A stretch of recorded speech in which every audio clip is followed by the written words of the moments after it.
우리 함께 인사하겠습니다. 잘 나오셨습니다. 성도님 얼굴만 봐도 은혜가 됩니다. 사랑하고 축복합니다. 사랑하고 축복합니다. 교회의 신비 10번째 말씀입니다. 교회는 언제나 은혜가 중심이 되어야 한다 라는 제목으로 말씀의 은혜를 함께 나누겠습니다. 우리는 지난주에 우리가 예수님을 믿게 되었다면 옛사람을 버리고 새 사람을 입어야 한다라는 말씀을 함께 나누게 되었습니다. 다른 말로 새로운 인생을 시작해야 된다는 것이죠. 옛것은 버리고 보라 새 것이 되었도다 라는 말씀과 같이 새로운 인생길로 나아가야 한다는 것입니다. 오늘 말씀은 새 사람을 입은 사람, 즉 거듭난 사람은 어떠한 삶을 살아야 하는지에 대해서 말씀해 주고 있습니다. 25절을 보면 그런즉 거짓을 버리고 각각 그 이웃과 더불어 참된 것을 말하라. 이는 우리가 서로 지체가 됨이라 라고 말씀하고 있습니다. 이웃과 더불어 라고 하는 것은 서로라는 의미를 가지고 있죠. 서로 거짓을 버리고 참된 것을 말할 수 있어야 한다라는 것입니다. 옛사람의 특징은 거짓된 것을 말한다라는 것이죠. 옛사람은 여전히 사탄의 지배 아래 있는 사람입니다. 그리고 사탄은 거짓의 영이죠. 그러므로 사탄의 지배 아래 있는 사람들은 자연스럽게 거짓을 말하게 된다는 것입니다. 그러나 새 사람은 달라야 한다는 것입니다. 진실된 것만을 말해야 한다. 선한 것만을 말해야 한다라는 것이죠. 이 말이라고 하는 것은 서로에게 영향을 주죠. 우리나라 속담에 말 한마디로 천냥빚 갚는다라는 말이 있지 않습니까? 그만큼 한마디의 말이 굉장히 중요하다는 거예요. 천냥의 빚을 내가 받아야 되는데 돈을 빌려주었으니까 받아야 되는데 그 말 한마디로 인해서 그냥 없던 걸로 해주는 일들도 일어나게 된다는 것이죠.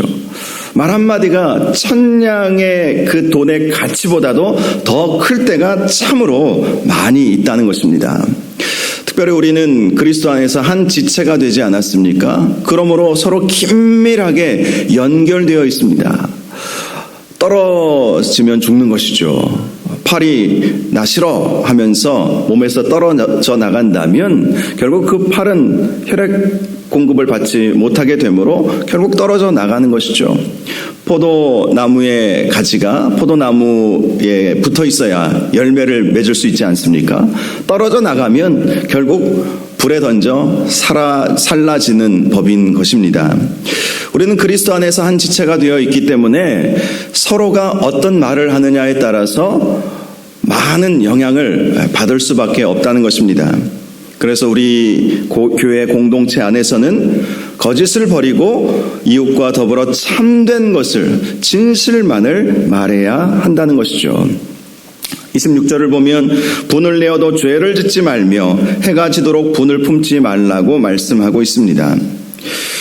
분을 품을 수 있다라는 전제를 먼저 하고 있죠.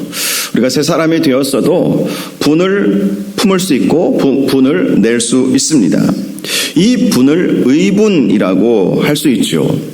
예수님도 성전이 장사의 구렬로 바뀌어버린 것을 보시고 분을 내시기도 하셨습니다. 그런데 중요한 것이 있죠. 분을 내어도 죄 짓지 말아야 한다는 것이죠. 예수님은 성전에서 장사하는 사람들을 내어 쫓으시고 독사의 자식들아 험한 말씀을 하셨습니다. 그런데 예수님은 죄 짓지 않으셨죠. 우리가 화를 낼 때 기억해야 하는 것은 그 화가 죄로 이어지지 않게 해야 한다는 것입니다. 그 화가 하나님의 영광을 가리워서는 안 된다는 것입니다. 우리는 무엇을 하든지 다 하나님의 영광을 위하여 해야 하지 않겠습니까? 그러므로 우리가 분을 품고 분을 낼 때에도 하나님의 영광의 관점에서 항상 생각을 하고 말을 해야 한다는 것이죠. 내가 이 말을 함으로 내 분을 표출할 수는 있겠지만 그것이 하나님의 영광을 가리운다면 그것은 차라리 말하지 않는 것이 나은 것이죠. 특별히 그렇게 하나님의 영광을 위한 분이라 할지라도 해가 지도록 분을 품지 말아야 한다, 이렇게 말씀을 하고 있습니다. 아무리 의로운 분이라 할지라도 분을 계속해서 품고 살면 그것이 결국은 나의 인격이 되어버리는 것이죠. 그래서 날마다 비판적인 사람이 되어버리고 마는 것입니다. 비판 의식이 때로는 좋을 때도 있겠지만 날마다 그렇게 비판적으로 세상을 바라보면 주변의 사람은 떠나가 버릴 것입니다. 왜 그렇죠? 세상에 완벽한 사람이 어디 있겠어요? 그러니 그 사람 옆에 괜히 잘못된 꼬투리만 잡히지 않겠는가, 이런 생각으로 그 사람을 멀리할 수밖에 없는 것입니다. 그래서 분을 품어도 그 분을 계속해서 품지 말고 하루를 넘기지 말아야 한다, 이렇게 말씀을 하고 있죠. 해가 지도록 분을 품지 말아야 한다라는 것입니다. 해가 지도록 분을 품지 말아야 할 아주 결정적인 이유가 있습니다. 그것은 우리 자신을 위해서 그런 것이죠. 어떤 연구 결과를 보니까요, 한 사람이 1시간 동안 화를 낼 때에 그 침을 모아서 성분을 분석을 했더니 80명이나 한꺼번에 죽일 수 있는 치명적인 독이 있더라라는 연구 결과를 발표했습니다. 즉, 화를 내면 내 몸 안에서 자연스럽게 독이 나온다는 거예요. 그러니 그 독이 다른 사람에게 영향을 주기도 하겠지만 가장 결정적으로 나에게 안 좋은 영향을 끼칠 수밖에 없지 않겠습니까? 그래서 하나님은 우리가 아무리 하나님의 영광을 위한 분을 품는다 할지라도 해가 지도록 분을 품지 말아야 한다. 그것이 나의 인격이 될 수 있기 때문에, 그것이 나의 건강에 아주 해롭기 때문에 그렇게 해가 지도록 분을 품지 말아야 한다라고 말씀을 하신 것입니다. 27절을 보면 그것은 마귀에게 틈을 주는 것이다 라고 말씀하고 있기도 합니다. 오래도록 분을 품으면 마귀가 달려드는 것이죠. 그래서 분을 오래도록 품지 말고 분이 일어나더라도 마음을 빨리 정리할 수 있어야 한다라는 것입니다. 설령 잠시의 분이라 할지라도 죄짓지 않도록 늘 조심해야 한다는 것이죠. 마귀는 호시탐탐 믿는 자라도 삼키려고 하지 않습니까? 마귀가 주로 쓰는 방법이 성도들의 마음에 분을 품게 하는 것입니다. 가룟 유다가 그런 것입니다. 가룟 유다가 예수님을 왜 팔았을까요? 많은 학자들이 가룟 유다의 마음에 예수님의 모습이 마음에 들지 않아서 그가 분이 일어났기 때문이라고 그렇게 보고 있습니다. 가룟 유다는 예수님이 정치적 메시아가 되어 주기를 원했죠. 그것은 당시 다른 제자들도 다 마찬가지였습니다. 예수님께서 이스라엘의 왕이 되어 주시면 먹고 사는 문제 먼저 해결되죠. 질병의 문제도 해결되죠. 오병이어의 기적을 통해서 먹고 사는 문제를 해결해 주시는 예수님의 능력을 보지 않았습니까? 또 질병도 고쳐주시는 그러한 예수님의 모습도 다 보지 않았습니까? 심지어 죽음의 문제도 해결되지 않았습니까? 죽은 사람이라 할지라도 예수님께서 그를 살려내시는 것도 제자들은 보았습니다. 그리고 하나님의 말씀을 잘 풀어서 알려주는 것도 보았습니다. 그러니 경제적으로도 또 정서적으로도 또 육신적으로도 예수님이 왕이 되어주시면 다 만족할 수 있겠다, 이런 생각을 했던 거예요. 그런데 예수님께서 예루살렘에 가셔서 보여주신 것은 아무 일도 하지 않으셨던 거예요. 단지 말씀만 가르치신 그 모습만 보여주셨습니다. 그 전에 행하셨던 그러한 능력들은 아무것도 보여주지 않으셨던 것이죠. 그래서 가룟 유다의 마음에 분이 일어나게 되었던 것입니다. 마귀는 그 틈을 노렸던 것이죠. 그래서 사탄이 가룟 유다의 생각에 예수 팔 생각을 넣어주었다, 이렇게 말씀하고 있는 것이죠. 결국 가룟 유다는 그 분을 이기지 못해서 예수님을 은 30에 대제사장들에게 넘겨버린 것 아니겠습니까? 그래서 이 분을 품는다라고 하는 것은 우리가 정말 신중해야 한다는 것을 항상 우리가 기억해야 합니다. 분을 품을 수는 있어요. 분을 낼 수는 있어요. 그러나 그것으로 죄 지으면 안 됩니다. 그리고 아무리 의분이라 할지라도 해가 지나도록 그 분을 품지 말아야 하는 것이죠. 예수님은 성전에서 의분을 표출하셨습니다. 독사의 자식들아 하고 험한 말씀도 하셨습니다. 그리고 그 이후에 예수님이 어떻게 하셨는지는 성경을 보면 압니다. 바로 감람산으로 기도의 처소로 가셔서 기도하셨어요. 분을 품지 않도록 하기 위해서 주님은 기도하심으로 그 분을 품은 그 마음을 삭히셨던 것을 우리에게 보여주는 것이죠. 결코 마귀에게 틈을 주지 말아야 한다는 것입니다. 우리가 분을 낼 수는 있어도 우리가 항상 이 화를 낼 때에는 신중에 신중을 더해야 한다는 것을 기억해야 합니다. 이것이 바로 새 사람의 삶의 방식이라는 거예요. 옛사람은 화날 일이 있으면 그냥 버럭 화를 내었을 것입니다. 그런데 새 사람은 달라야 한다는 것이죠. 마귀에게 틈을 주지 않도록 하기 위해서라도, 죄를 짓지 않게 하기 위해서라도 내 마음을 잘 관리해야 한다는 것입니다. 28절을 보면 도둑질하는 자는 다시 도둑질하지 말고 돌이켜 가난한 자에게 구제할 수 있도록 자기 손으로 수고하여 선한 일을 하라라고 말씀을 하고 있습니다. 도둑질하지 말라라는 것은 10계명의 7번째 계명이기도 합니다. 특별히 오늘 본문에서 도둑질하는 자라는 이 단어의 헬라어는 호클레프톤이라고 하는 단어를 쓰는데요. 직업적인 도둑을 말하는 것이 아닙니다. 모든 종류의 부당한 착복을 하는 사람을 말하는 것입니다. 이 착복은 물건일 수도 있고 마음일 수도 있습니다. 즉 오늘 본문에서 말하는 도둑질하는 자는 다른 사람의 것을 빼앗는 자, 다른 사람들의 마음을 상하게 하는 자, 이런 사람들을 말하는 것이죠. 이런 일을 하는 사람은 결코 새 사람으로 합당하지 못하다라는 것입니다. 더 나아가 새 사람은 가난한 자들을 구제하는 삶을 살아야 한다고 말씀하고 있습니다. 가난한 자들을 구제하기 위해서 자기 손으로 수고하여 선한 일을 해야 한다라고 말씀합니다. 한마디로 우리가 돈을 버는 목적 중에 하나가 어려운 사람들을 구제하기 위한 것이 되어야 한다는 것이죠. 우리말에 돈 벌어서 남 주냐 이런 말을 합니다. 보통 이 말은 게을러서 일하지 않는 사람들을 책망하는 말입니다. 돈 벌어서 남 안 준다는 것이죠. 그러니 열심히 일해서 열심히 벌라는 그런 의미를 가지고 있습니다. 그러나 하나님의 뜻은 돈 벌어서 남 주라는 것입니다. 예수님께서 하신 말씀 중에 주라 그리하면 너희에게 줄 것이니 후히 되어 누르고 흔들어 넘치도록 하여 너희에게 안겨주리라. 주라는 것입니다. 우리가 돈을 버는 목적 중에 하나가 물론 우리의 편안한 삶을 살기 위해서도 있지만 힘들고 어려운 사람들을 도와주는 그 목적을 놓치지 말라는 것이죠. 유대인들이 전 세계 경제를 좌지우지하고 있다고 하지 않습니까? 그 이유가 무엇일까? 많은 학자들이 분석을 했습니다. 그러면서 발견한 것이 유대인들은 돈을 버는 목적이 남들을 도와주기 위해서라는 그 마음이 있기 때문이라는 것이었습니다.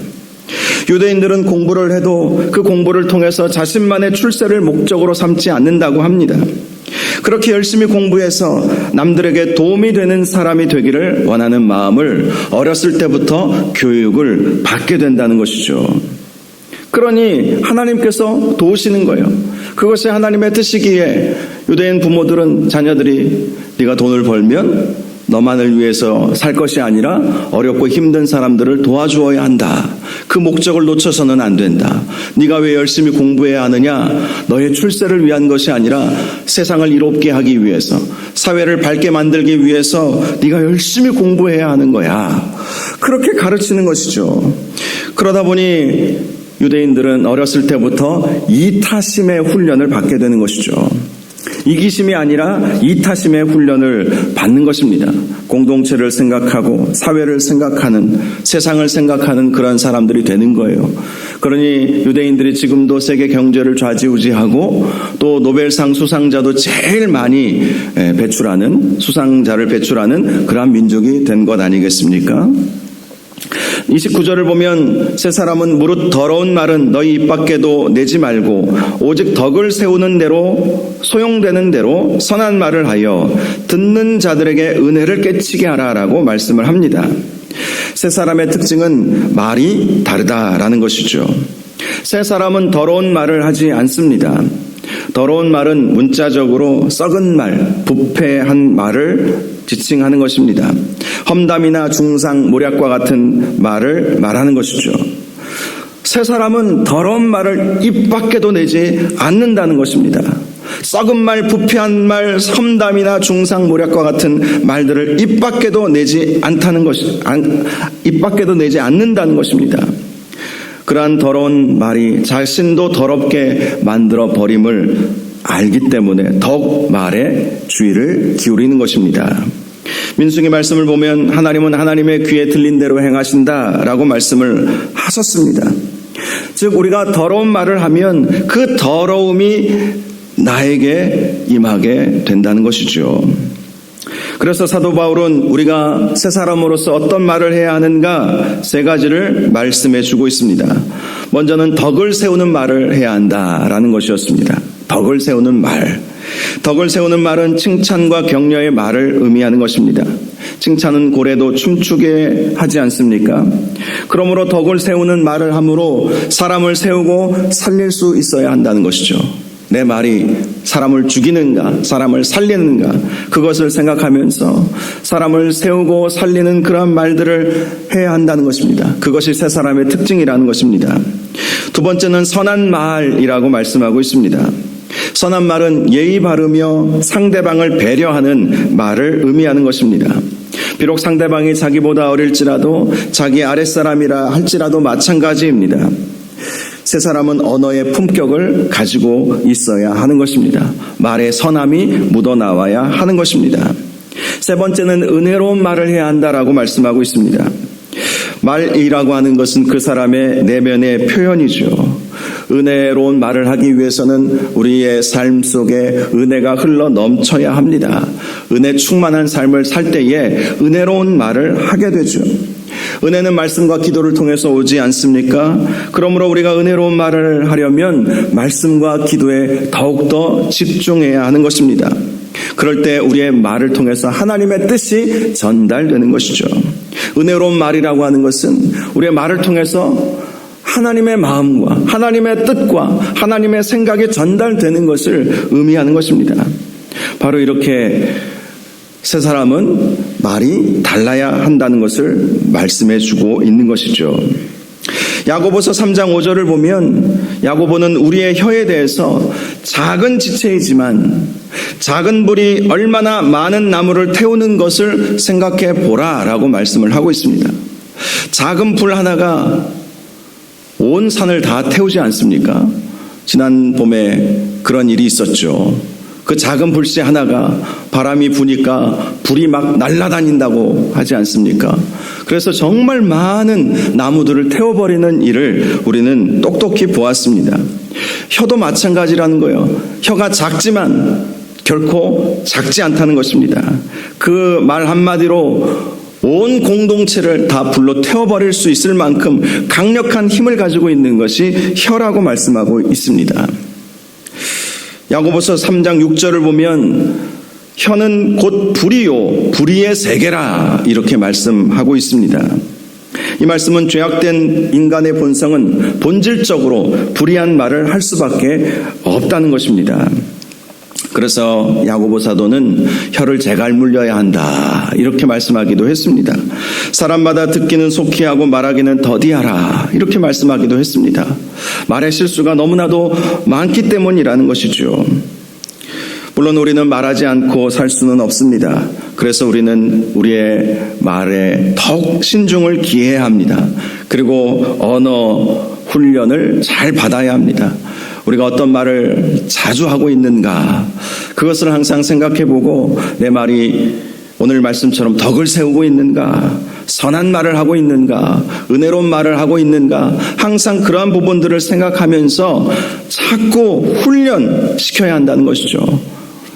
우리가 아무 생각 없이 말을 내뱉을 수 있습니다. 그런데 내뱉은 말은 주워 담기가 어렵죠. 그래서 항상 우리는 신중에 신중을 기해야 합니다. 내가 내뱉은 말이 교회를 살릴 수도 있고 교회를 죽일 수도 있습니다. 내 말이 가정을 죽일 수도 있고 가정을 살릴 수도 있습니다. 내 말이 자녀들을 살릴 수도 있고 죽일 수도 있는 것입니다. 말이라고 하는 것은 너무나도 큰 영향력을 끼치게 된다는 것을 우리가 항상 기억하시고, 새 사람을 입은 사람은 가장 중요한 핵심 원리, 말에 은혜가 있어야 된다. 항상 은혜로운 말을 해야 한다는 사실을 기억하시기를 바랍니다.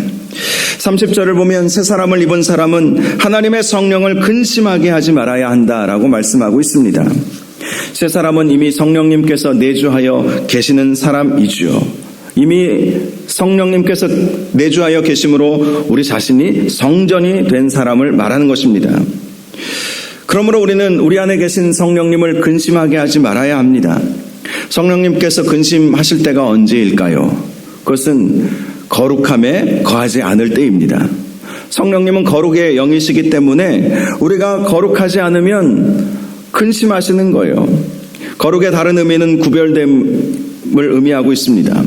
우리는 세상에 속하지만 세상과 구별된 삶을 살아야 하는 것이죠. 그런데 세상과 똑같은 삶을 살게 되면 내 안에 계신 성령님께서 어찌할 줄을 모르는 거예요. 너무 힘드신 거예요. 근심하실 수밖에 없는 것입니다. 세상 사람들과 똑같이 살면 성령님이 근심하게 된다는 것입니다. 그러므로 새 사람을 입은 성도들은 성령님을 기쁘시게 해드리는 그러한 삶을 살아야 합니다. 거룩을 생명처럼 지키는, 죽을 만큼 거룩해야 한다는 그 사실을 우리가 기억하고 거룩한 삶을 살 때에 성령님은 근심하지 아니하시고 우리 안에서 마음껏 역사하신다는 사실을 믿으시기를 바랍니다. 31절과 32절 말씀은 그동안 사도 바울이 했던 말씀을 두 가지로 정리하고 있는 말씀이라고 할 수 있습니다. 먼저는 우리가 예수 그리스도를 믿어 옛사람을 버리고 새사람을 입었다면 모든 악독과 노함과 분냄과 떠드는 것과 비방하는 것을 모든 악의와 함께 버려야 한다는 것입니다. 악독이라고 하는 것은 원한의 마음을 말하는 것입니다. 원수 갚고자 하는 그 원한의 마음, 그것이 악독을 말하는 것입니다. 노함이라고 하는 이 단어는요, 걷잡을 수 없이 타오르는 분노를 의미하는데 급격한 감정의 폭발을 의미할 때 이 노함이라고 하는 단어를 씁니다. 조용한 듯 하다가 갑작스럽게 폭발하는 거예요. 또 분냄은 습관적으로 화를 내는 것을 말하는 것입니다. 또 떠드는 것은 분노를 자제하지 못하고 큰 소리 치는 것을 말하는 것이고, 또 비방은 상대방을 비난하고 욕하고 조롱하는 것을 말하는 것입니다. 이러한 모든 것을 악의와 함께 버려야 한다. 악의와 함께 버려야 한다. 즉 악독, 노함, 분냄, 떠드는 것, 비방은 악의이다. 악한 의도로 비롯된 것이다. 그러한 모든 것들을 버려야 한다는 것입니다. 반면에 우리가 그리스도 안에서 새 사람이 되었다면 서로 친절하게 하며 불쌍히 여기며 서로 용서하기를 하나님이 그리스도 안에서 우리를 용서하심과 같이 해야 한다고 말씀하고 있습니다. 이것이 바로 은혜의 핵심이죠. 은혜가 무엇입니까? 죽을 수밖에 없는 죄인이 구원함을 받아서 하나님의 자녀가 되고 영원한 생명을 얻게 된 것, 그것을 우리는 은혜라고 말합니다. 그러니 그 은혜의 깊이와 넓이가 얼마나 크고 넓은지 아는 사람들은 은혜의 말을 할 수밖에 없는 것입니다. 결국 우리가 얼마나 은혜를 받았는지, 지금 우리가 얼마나 은혜의 생활을 하고 있는지는 지금 내가 어떤 말을 주로 하고 있는지를 보면 알 수 있게 되는 것이죠. 사도 바울은 은혜 받은 사람의 세 가지 특징에 대해서 말씀해 주고 있습니다. 먼저는 서로 친절하게 해야 한다라는 것입니다. 친절은 하나님의 속성이죠. 하나님께서 우리를 친절하게 대하여 주셨기 때문에 우리는 구원 얻을 수 있게 되었습니다. 그러므로 은혜 받은 사람은 하나님의 그 친절하심이 몸에 배어 있는 사람을 말하는 것입니다. 항상 친절하게 예의 바르게 다른 사람들을 대하는 것, 이것이 은혜 받은 성도의 특징이라는 것이죠. 이 말씀은 교회 안에서 우리가 어떠한 삶을 살아야 하는지를 잘 보여주는 말씀이기도 합니다. 서로 친절하게 대해야 한다는 것입니다. 그런 교회를 만들어 가야 한다는 것이죠. 두 번째로 은혜 받은 사람은 서로를 불쌍히 여긴다고 말씀합니다. 불쌍히 여긴다는 것은 긍휼의 마음을 가지고 다른 사람들의 필요를 채워주는 것을 말하는 것입니다. 은혜 받은 사람은 내가 받은 긍휼의 은혜가 너무나도 크다는 사실을 알기 때문에 다른 사람들을 향해서도 그러한 긍휼의 마음을 갖게 되는 것이죠. 세 번째로 은혜 받은 사람은 용서의 말을 자주 합니다. 내가 용서받았으니까 내가 받은 그 용서만큼 다른 사람들을 용서해 주려는 그 마음을 가지고 있는 사람들이 바로 은혜 받은 사람인 것입니다. 저는 저와 여러분이 이러한 은혜 받은 성도들의 모습을 가질 수 있기를 바랍니다. 서로 친절하게 대하시고 서로를 긍휼히 여기시고 서로를 용서해 주시는 그러한 삶의 모습이 우리 교회 안에 핵심 가치가 될 수 있기를 주님의 이름으로 축복합니다. 그럴 때 은혜 중심의 교회가 되는 거예요. 교회는 정말 은혜 중심이 되어야 합니다. 다른 어떤 것들도 물론 중요한 것들이 여러 가지들이 있겠지만 핵심 가치, 그것은 은혜다. 우리 교회는 은혜가 중심이다. 은혜가 중심이다. 서로 친절하게 대하고 서로 긍휼히 여기고 서로 용서해주는 은혜가 넘치는 공동체를 만들어 가야 한다는 것입니다. 물론 이러한 교회를 만들어 가는 것은 결코 쉽지는 않습니다. 그러나 우리가 마귀에게 지지 않기 위해서라도 또 새 사람을 입은 성도로서의 합당한 모습이 이러한 모습이라는 사실을 우리가 알고 있기 때문이라도 우리가 항상 우리 교회가 은혜가 넘치는 교회가 되도록 만들어 가야 할 것입니다. 저와 여러분이 오늘 말씀을 마음에 깊이 새기실 수 있기를 바랍니다. 우리는 과거의 옛사람을 버리고 새 사람이 되었습니다. 새 사람은 은혜 중심의 사람을 말하는 것입니다. 그렇게 은혜가 중심이 될 때 모든 거짓을 버리고 참된 것을 말하게 될 것입니다. 분을 내어도 죄짓지 않게 될 것이고 마귀에게 틈을 주지 않게 될 것입니다. 더 나아가서 구제하고 선한 일을 하고 말에 은혜가 넘치게 될 것입니다. 우리는 우리 안에 계신 성령님을 결코 근심하게 해서는 안 됩니다. 새 사람이 되어서 성령님을 기쁘시게 해드리는 은혜로운 삶을 살아가시는 저와 여러분들 되시기를 주님의 이름으로 축원합니다. 그래서 우리 교회가 은혜가 넘쳐서 상심한 분들이 교회에 와서 위로받고 치유받을 수 있는 은혜가 있기를 바랍니다. 또한 우리 자신들도 교회에 오기만 해도 뭔가 말할 수 없는 그런 은혜가 넘쳐나서 정말 은혜로운 그러한 삶이 우리의 삶 가운데도 흘러 넘치기를 바랍니다. 이러한 은혜가 넘치는 교회는 그냥 주어지지 않는다는 것 항상 기억하시고 만들어 가야 되겠다. 나부터 만들어 가야 되겠다. 나부터 시작해야 되겠다. 이런 마음으로 우리 교회가 은혜 공동체, 은혜가 충만한 은혜 중심의 교회가 될 수 있도록 항상 기도하시는 저와 여러분들 되시기를 주님의 이름으로 축원합니다. 기도하겠습니다. 거룩하시고 존귀하신 아버지 하나님, 오늘 말씀을 통해서 새 사람이 된 성도들이 어떠한 삶을 살아야 하는지를 구체적으로 발견할 수 있게 하여 주시니 감사합니다. 하나님, 새 사람이 모여있는 교회는 은혜가 중심이 되어야 할 줄로 믿습니다. 하나님, 우리 교회가 은혜 공동체, 은혜가 중심이 되는 그러한 공동체가 되게 하여 주옵소서. 서로 친절하게 대하게 하시고 서로 긍휼히 여기게 하여 주시옵시고 또 서로 용서하는 삶을 살 수 있도록 인도하여 주시옵소서. 결코 헛된 말, 거짓의 말 서로에게 하지 않게 하여 주시옵시고 우리의 언어를 잘 관리하여서 격려와 칭찬의 말, 또 사람을 세우고 살리는 말, 은혜로운 말들만을 우리가 말할 수 있도록 인도하여 주셔서 우리 교회가 은혜가 우리 교회의 중심 가치가 될 수 있도록 주님 선하게 인도하여 주옵소서. 예수님의 이름으로 기도하옵나이다. 아멘.